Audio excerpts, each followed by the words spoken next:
ನಮಸ್ಕಾರ ಗೆಳೆಯರಿ, stock market Kannada ಚಾನಲ್ಗೆ ಸ್ವಾಗತ ಸುಸ್ವಾಗತ.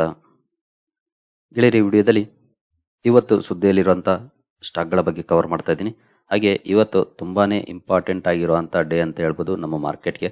ಯಾಕೆಂತಂದ್ರೆ ಹಲವಾರು ಬದಲಾವಣೆಗಳು ಇವತ್ತು ಜಾರಿಗೆ ಬರ್ತಿದ್ದಾವೆ. ಮೊದಲನೇದಾಗಿ ಈ ವಿಡಿಯೋದಲ್ಲಿ ನಾನು ಈಗಾಗಲೇ ನಿಫ್ಟಿಗೆ ಸಂಬಂಧಪಟ್ಟಂತ ಚೇಂಜಸ್ಗಳನ್ನು ತಿಳಿಸ್ಕೊಟ್ಟಿದ್ದೀನಿ. ಸಾಕಷ್ಟು ಸ್ಟಾಕ್ಗಳಿದ್ವು, ಆ ಎಲ್ಲ ಸ್ಟಾಕ್ಗಳ ಕಡೆ ಗಮನ ಕೊಡ್ಬೋದು. ಜೊತೆಗೆ T+0 ಸೆಟಲ್ಮೆಂಟ್ಗೆ ಸಂಬಂಧಪಟ್ಟಂತೆ 25 ಶೇರುಗಳನ್ನು ಈಗಾಗಲೇ BSE ಅನೌನ್ಸ್ ಮಾಡಿದೆ.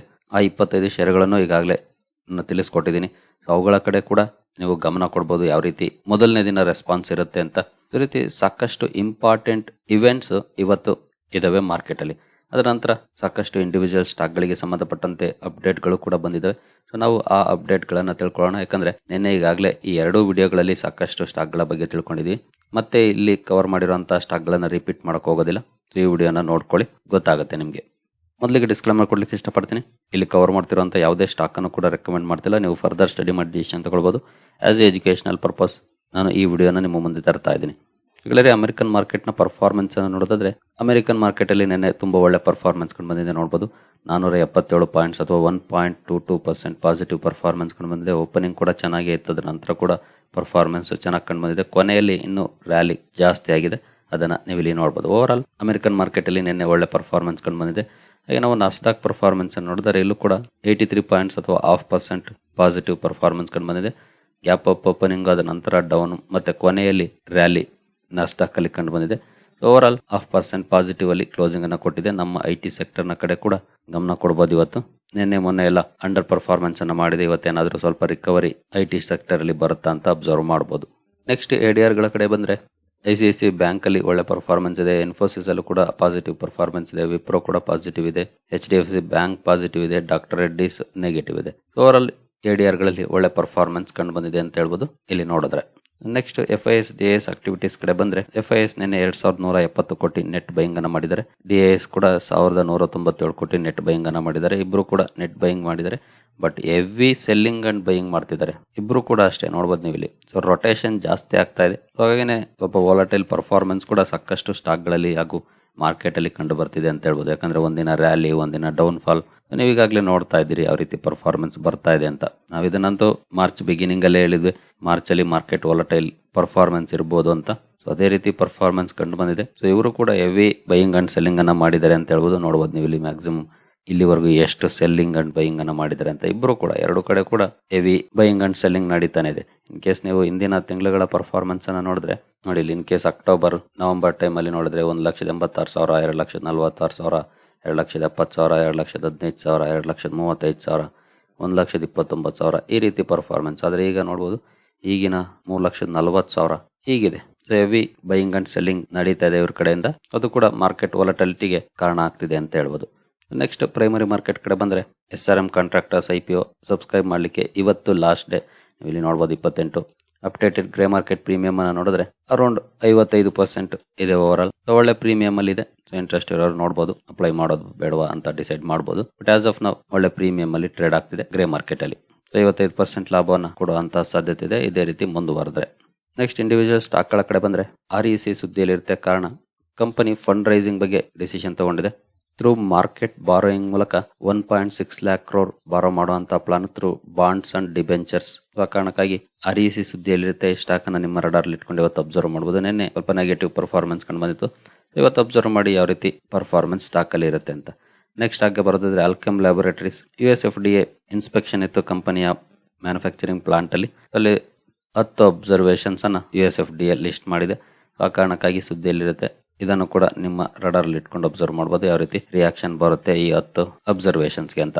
Next BHEL ಸುದ್ದಿಯಲ್ಲಿರುತ್ತೆ. ನಿನ್ನೆ ಒಳ್ಳೆ ಪರ್ಫಾರ್ಮೆನ್ಸ್ ಸ್ಟಾಕ್ ಅಲ್ಲಿ ಕಂಡು ಬಂದಿತ್ತು. ಇವತ್ತು ಕೂಡ ನಿಮ್ಮ ರಡಾರ್ ಇಟ್ಕೊಂಡು ಅಬ್ಸರ್ವ್ ಮಾಡಬಹುದು. BHEL ಜೊತೆಗೆ ಅದಾನಿ ಪವರ್ ಈ ಎರಡು ಕಂಪನಿಗಳು ಸುದ್ದಿಯಲ್ಲಿರುತ್ತೆ. ಯಾಕೆ ಅಂತಂದ್ರೆ ಅದಾನಿ ಪವರ್ BHELಗೆ 5,000 ಕೋಟಿ ಆರ್ಡರ್ ಅನ್ನ ಕೊಟ್ಟಿದೆ ಥರ್ಮಲ್ ಪವರ್ ಪ್ಲಾಂಟ್ ಅನ್ನ ಸೆಟಪ್ ಮಾಡ್ಲಿಕ್ಕೆ.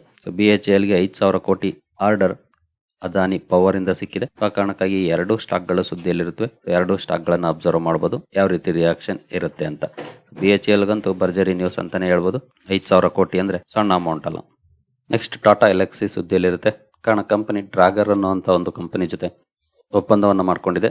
ಮೆಡಿಕಲ್ ಅಂಡ್ ಸೇಫ್ಟಿ ಟೆಕ್ನಾಲಜಿಗೆ ಸಂಬಂಧಪಟ್ಟಂತೆ ಆ ಕಾರಣಕ್ಕಾಗಿ ಟಾಟಾ ಎಲೆಕ್ಸಿ ಕೂಡ ಸುದ್ದಿಯಲ್ಲಿರುತ್ತೆ. ಇದನ್ನು ಕೂಡ ನಿಮ್ಮ ರಡಾರ್ಲಿ ಇಟ್ಕೊಂಡು ಅಬ್ಸರ್ವ್ ಮಾಡ್ಬೋದು, ಯಾವ ರೀತಿ ಪರ್ಫಾರ್ಮೆನ್ಸ್ ಮಾರ್ಕೆಟಲ್ಲಿ ಅಥವಾ ಯಾವ ರೀತಿ ರಿಯಾಕ್ಷನ್ ಬರುತ್ತೆ ಅಂತ. ನೆಕ್ಸ್ಟ್ ಟೆಕ್ಸ್ಮಾಕೋ ರೈಲ್ ಎಂಜಿನಿಯರಿಂಗ್ ಲಿಮಿಟೆಡ್ ಕೂಡ ಸುದ್ದಿಯಲ್ಲಿರುತ್ತೆ.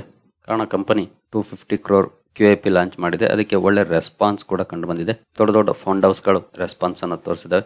ಸೊ ಆ ಕಾರಣಕ್ಕಾಗಿ ಟೆಕ್ಸ್ಮಾಕೋ ಕೂಡ ಸುದ್ದಿಯಲ್ಲಿರುತ್ತೆ. ಇದನ್ನು ಕೂಡ ಅಬ್ಸರ್ವ್ ಮಾಡ್ಬೋದು, ಯಾವ ರೀತಿ ಪರ್ಫಾರ್ಮೆನ್ಸ್ ಸ್ಟಾಕಲ್ಲಿ ಇವತ್ತಿರುತ್ತೆ ಅಂತ. Next Cyient limited company Dutch aircraft ಜೊತೆ ಸ್ಟ್ರಾಟಜಿಕ್ ಪಾರ್ಟ್ನರ್ಶಿಪ್ ಅನ್ನು ಮಾಡ್ಕೊಂಡಿದೆ ಕೆಲವೊಂದು ಪ್ರಾಡಕ್ಟ್ಸ್ ಮ್ಯಾನುಫ್ಯಾಕ್ಚರಿಂಗ್ ಡಿಸೈನ್ ಬಗ್ಗೆ. ಆ ಕಾರಣಕ್ಕಾಗಿ ಸೈಯಂಟ್ ಕೂಡ ಸುದ್ದಿಯಲ್ಲಿರುತ್ತೆ. ಇದನ್ನು ಕೂಡ ಅಬ್ಸರ್ವ್ ಮಾಡಬಹುದು. ಇವತ್ತು ನಿಮ್ಮ ರಡಾರ್ಲಿ ಇಟ್ಕೊಂಡು ಸ್ಟಾಕ್ ಅಲ್ಲಿ ಯಾವ ರೀತಿ ರಿಯಾಕ್ಷನ್ ಬರುತ್ತೆ ಅಂತ. ನೆಕ್ಸ್ಟ್ ಜಗಲ್ ಪ್ರಿಪೇಯ್ಡ್ ನಿನ್ನೆಂತೂ 5% ಪಾಸಿಟಿವ್ ಪರ್ಫಾರ್ಮೆನ್ಸ್ ಸ್ಟಾಕ್ ಅಲ್ಲಿ ಕಂಡು ಬಂದಿತ್ತು. ಇವತ್ತು ಕೂಡ ಸುದ್ದಿಯಲ್ಲಿರುತ್ತೆ. ಕಾರಣ ಕಂಪನಿ ಒಂದು ಅಕ್ವಿಸಿಷನ್ ಅನ್ನು ಮಾಡಿದೆ. ಸ್ಪ್ಯಾನ್ ಅಕ್ರಾಸ್ IT ಸರ್ವಿಸಸ್ ಕಂಪನಿಯಲ್ಲಿ 45% ಸ್ಟೇಕ್ ಅನ್ನು ತಗೊಂಡಿದೆ. ಜೊತೆಗೆ ಹೊಸ ಬಿಸ್ನೆಸ್ ಸೆಗ್ಮೆಂಟ್ ಕೂಡ ಎಂಟರ್ ಆಗಿದೆ ಈ ಮೂಲಕ. ಅಂದ್ರೆ ಎಂಪ್ಲಾಯಿ ರಿಲೇಟೆಡ್ ಬಿಸ್ನೆಸ್ ಸೆಗ್ಮೆಂಟ್ ಇದು. ಸೊ ಹೊಸ ಸೆಗ್ಮೆಂಟ್ ಕೂಡ ಎಂಟರ್ ಆದಾಗಿದೆ. ಆ ಕಾರಣಕ್ಕಾಗಿ ಜಗಲ್ ಪ್ರಿಪೇಯ್ಡ್ ಕೂಡ ಸುದ್ದಿಯಲ್ಲಿರುತ್ತೆ. ಇದನ್ನು ಕೂಡ ನಿಮ್ಮ ರಡಾರ್ಲಿ ಇಟ್ಕೊಂಡು ಅಬ್ಸರ್ವ್ ಮಾಡಬಹುದು. ಮಾರ್ಕೆಟ್ ಅಲ್ಲಿ ಯಾವ ರೀತಿ ರಿಯಾಕ್ಷನ್ ಬರುತ್ತೆ ಅಂತ. ನಿನ್ನೆ ರೀತಿ ಒಳ್ಳೆ ಪರ್ಫಾರ್ಮೆನ್ಸ್ ಇವತ್ತು ಕೂಡ ಕಂಟಿನ್ಯೂ ಆಗುತ್ತಾ ಅಂತ ಅಬ್ಸರ್ವ್ ಮಾಡಬಹುದು. ನೆಕ್ಸ್ಟ್ ಇನ್ಫೋ ಎಡ್ಜ್ ಅಲ್ಲೂ ಕೂಡ ನಿನ್ನೆ ಒಳ್ಳೆ ಪರ್ಫಾರ್ಮೆನ್ಸ್ ಕಂಡುಬಂತು. ಆಲ್ಮೋಸ್ಟ್ 5% ಪಾಸಿಟಿವ್ ಪರ್ಫಾರ್ಮೆನ್ಸ್ ಕಂಡುಬಂತು. ಇವತ್ತು ಕೂಡ ಸುದ್ದಿಯಲ್ಲಿರುತ್ತೆ. ಕಂಪನಿ ನೌಕರಿ ಇಂಟರ್ನೆಟ್ ಸರ್ವಿಸಸ್ ಅಲ್ಲಿ 30 ಕೋಟಿ ಇನ್ವೆಸ್ಟ್ಮೆಂಟ್ ಅನ್ನು ಮಾಡುವಂತ ಪ್ಲಾನ್ ಮಾಡಿದೆ. ಆ ಕಾರಣಕ್ಕಾಗಿ ಇನ್ಫೋ ಎಡ್ಜ್ ಕೂಡ ಸುದ್ದಿಯಲ್ಲಿರುತ್ತೆ. ಇದನ್ನು ಕೂಡ ನಿಮ್ಮ ರಡಾರ್ಲಿ ಇಟ್ಕೊಂಡು ಅಬ್ಸರ್ವ್ ಮಾಡಬಹುದು, ಯಾವ ರೀತಿ ಪರ್ಫಾರ್ಮೆನ್ಸ್ ಇವತ್ತು ಈ ನ್ಯೂಸ್ಗೆ ಸಂಬಂಧಪಟ್ಟಂತೆ ಇರುತ್ತೆ ಅಂತ. ನೆಕ್ಸ್ಟ್ ಪರ್ಸಿಸ್ಟೆಂಟ್ ಸಿಸ್ಟಮ್ಸ್ ಕಂಪನಿ ಇವತ್ತು ಸ್ಪ್ಲಿಟ್ ಆಗ್ತಿದೆ. ಇವತ್ತು ಎಕ್ಸ್ ಡೇಟ್ 1:2 ರೇಷಿಯೋದಲ್ಲಿ ಅಂದ್ರೆ ಶೇರುಗಳು ಡಬಲ್ ಆಗುತ್ತೆ. ಇವತ್ತು ಸ್ಟಾಕ್ ಪ್ರೈಸ್ ಅಡ್ಜಸ್ಟ್ ಆಗುತ್ತೆ. ಆಫ್ ನೋಡ್ಲಿಕ್ಕೆ ಸಿಗುತ್ತೆ 4,000 ಚಿಲ್ಲರೆ. ಯಾರಾದ್ರೂ ಇನ್ವೆಸ್ಟ್ ಮಾಡಿರೋರಿದ್ರೆ ಶಾಕ್ ಆಗುವಂತ ಅವಶ್ಯಕತೆ ಇಲ್ಲ. ಕಾರ್ಪೊರೇಟ್ ಆಕ್ಷನ್ ಕಾರಣಕ್ಕೆ ಪ್ರೈಸ್ ಅಡ್ಜಸ್ಟ್ ಆಗುತ್ತೆ. ಒನ್ಸ್ ಅಡಿಷನಲ್ ಶೇರುಗಳು ನಿಮ್ಮ ಡಿಮ್ಯಾಟ್ ಅಕೌಂಟ್ಗೆ ಕ್ರೆಡಿಟ್ ಆದ್ಮೇಲೆ ಪ್ರೈಸ್ ಕೂಡ ಅಡ್ಜಸ್ಟ್ ಆಗುತ್ತೆ. ಅಲ್ಲಿವರೆಗೂ ನೆಗೆಟಿವ್ ತೋರಿಸಬಹುದು. ಅದಕ್ಕಾಗಿ ಭಯ ಪಡುವಂತ ಅವಶ್ಯಕತೆ ಏನಿಲ್ಲ. 1:2 ರೇಷಿಯೋದಲ್ಲಿ ಸ್ಪ್ಲಿಟ್ ಆಗ್ತಿದೆ. ಇವತ್ತು 50% ಅಥವಾ ಅರೌಂಡ್ 50% ಡೌನ್ ಫಾಲ್ ನೋಡ್ಲಿಕ್ಕೆ ಕಾಣುತ್ತೆ. ಆದ್ರೆ ಅದಕ್ಕೆ ಭಯ ಪಡುವಂತ ಅವಶ್ಯಕತೆ ಇಲ್ಲ. ಸ್ಪ್ಲಿಟ್ ನ ಕಾರಣಕ್ಕೆ ಈ ಅಡ್ಜಸ್ಟ್ಮೆಂಟ್ ಆಗುತ್ತೆ. ನೆಕ್ಸ್ಟ್ ಮಹೀಂದ್ರ ಲೈಫ್ ಸ್ಪೇಸ್ ಸುದ್ದಿಯಲ್ಲಿರುತ್ತೆ. ಕಾರಣ ಕಂಪನಿ 2 ಎಕರೆ ಲ್ಯಾಂಡ್ ಪಾರ್ಸಲ್ ಅನ್ನ ತಗೊಂಡಿದೆ ಡೆವಲಪ್ ಮಾಡ್ಲಿಕ್ಕೆ. ಆ ಕಾರಣಕ್ಕಾಗಿ ಸುದ್ದಿಯಲ್ಲಿರುತ್ತೆ. ಇದನ್ನು ಕೂಡ ನಿಮ್ಮ ರಡಾರ್ಲಿ ಇಟ್ಕೊಂಡು ಅಬ್ಸರ್ವ್ ಮಾಡಬಹುದು. ಈ ನ್ಯೂಸ್ಗೆ ಸಂಬಂಧಪಟ್ಟಂತೆ ಯಾವ ರೀತಿ ಸ್ಟಾಕ್ ಅಲ್ಲಿ ಪರ್ಫಾರ್ಮೆನ್ಸ್ ಇರುತ್ತೆ ಅಂತ. Next Bajaj finance. ನಿನ್ನೆ ಈಗಾಗಲೇ ಬಜಾಜ್ ಫೈನಾನ್ಸ್ ನ ಬಗ್ಗೆ ಡೀಟೇಲ್ಡ್ ವಿಡಿಯೋ ಕವರ್ ಮಾಡಿ ತಿಳಿಸ್ಕೊಟ್ಟಿದ್ದೀನಿ. ಕೊನೆ ಮೂಮೆಂಟ್ ಅಲ್ಲಿ ಒಳ್ಳೆ ರ್ಯಾಲಿ ಕಂಡು ಬಂದಿತ್ತು. ಇದಕ್ಕೆ ಕಾರಣ ಕೂಡ ಇತ್ತು ಬಜಾಜ್ ಹೌಸಿಂಗ್ ಫೈನಾನ್ಸ್ IPO ಬರ್ಬೋದು ಅನ್ನೋಂಥ ನ್ಯೂಸ್ ಬಂದಿದೆ ರಿಪೋರ್ಟ್ ಮೂಲಕ. ಹಾಗಾಗಿ ಸ್ಟಾಕ್ ಅಲ್ಲಿ ಒಳ್ಳೆ ರೆಸ್ಪಾನ್ಸ್ ಕೂಡ ಕೊನೆ ಮೂಮೆಂಟ್ ಅಲ್ಲಿ ಕಂಡು ಬಂದಿತ್ತು. ಇವತ್ತು ಅದೇ ರೀತಿಯ ಪರ್ಫಾರ್ಮೆನ್ಸ್ ಕಂಟಿನ್ಯೂ ಆಗುತ್ತಾ, ಏನಾದರೂ ಬದಲಾಗುತ್ತಾ, ರಿವರ್ಸಲ್ ಇರುತ್ತಾ ಅನ್ನೋದನ್ನ ಅಬ್ಸರ್ವ್ ಮಾಡಬಹುದು. ಜೊತೆಗೆ ಕಂಪನಿಯಿಂದ ಏನಾದರೂ ಕ್ಲಾರಿಫಿಕೇಶನ್ ಬಂದ್ರೆ ನ್ಯೂಸ್ಗೆ ಸಂಬಂಧಪಟ್ಟಂತೆ ಇದು ಸುಳ್ಳು ಸುದ್ದಿ ಅಂತಾನೋ ನಿಜ ಅಂತಾನೋ ಏನಾದರೂ ಕ್ಲಾರಿಫಿಕೇಶನ್ ಬಂದ್ರೆ ಇಮಿಡಿಯೇಟ್ಲಿ ರೆಸ್ಪಾನ್ಸ್ ಕೂಡ ಬರುವಂತ ಸಾಧ್ಯತೆ ಇರುತ್ತೆ. ಹಾಗಾಗಿ ಅಬ್ಸರ್ವ್ ಮಾಡಿ ಏನಾದರೂ ಆ ತರ ನ್ಯೂಸ್ ಬರುತ್ತಾ ಅಂತ. ಜೊತೆಗೆ ಇನ್ನೂ ಟೈಮ್ ಇದೆ, ಪ್ರಿಪರೇಷನ್ ಶುರು ಮಾಡಿದೆ ಅನ್ನೋ ಅಂತ ನ್ಯೂಸ್ ಬಂದಿರೋದು. ನೀವೆಲ್ಲ ಕೆಳಗಡೆ ನೋಡಬಹುದು Bajaj housing finance upon two IPO bus. ನೋಡೋಣ ಏನಾದರೂ ಅಪ್ಡೇಟ್ ಇವತ್ತು ಬರುತ್ತಾ ಅಂತ. ಬಜಾಜ್ ಫೈನಾನ್ಸ್ ಮೇಲೆ ಕೂಡ ನಿಮ್ಮ ಗಮನ ಇರಲಿ. ಏನಾದರೂ ನ್ಯೂಸ್ ಬಂದ್ರೆ ಇಮಿಡಿಯೇಟ್ಲಿ ರೆಸ್ಪಾನ್ಸ್ ಕೂಡ ಕಂಡು ಬರಬಹುದು. ನೆಕ್ಸ್ಟ್ ಗಿಫ್ಟ್ ನಿಫ್ಟಿ ಕಡೆ ಬಂದ್ರೆ gift Nifty as of now 42 points down ಅಲ್ಲಿ ಟ್ರೇಡ್ ಆಗ್ತಿದೆ.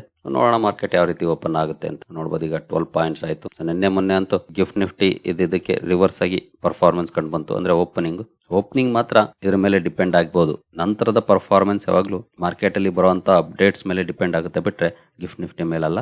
ಸೊ ಓಪನಿಂಗ್ ಇಂಪ್ಯಾಕ್ಟ್ ಅನ್ನ ಮಾಡಬಹುದು ಅಷ್ಟನ್ನ. ಕೆಲವು ಸಲ ರಿವರ್ಸಲ್ ಆಗ್ಬಿಡುತ್ತೆ.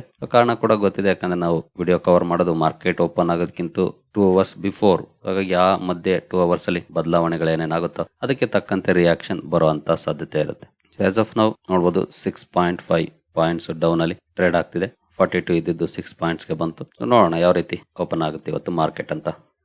ಸರಿ ಗೆಳೆಯರಿ, ಈ ಎಲ್ಲ ಅಪ್ಡೇಟ್ಸ್ ನಿಮಗೆ ಇಷ್ಟ ಆಗಿದೆ ಅಂದ್ಕೊಳ್ತೀನಿ. ಮುಂದಿನ ವಿಡಿಯೋದಲ್ಲಿ ಸಿಗೋಣ. ಅಲ್ಲಿವರೆಗೂ ಜೈ ಹಿಂದ್, ಜೈ ಕರ್ನಾಟಕ.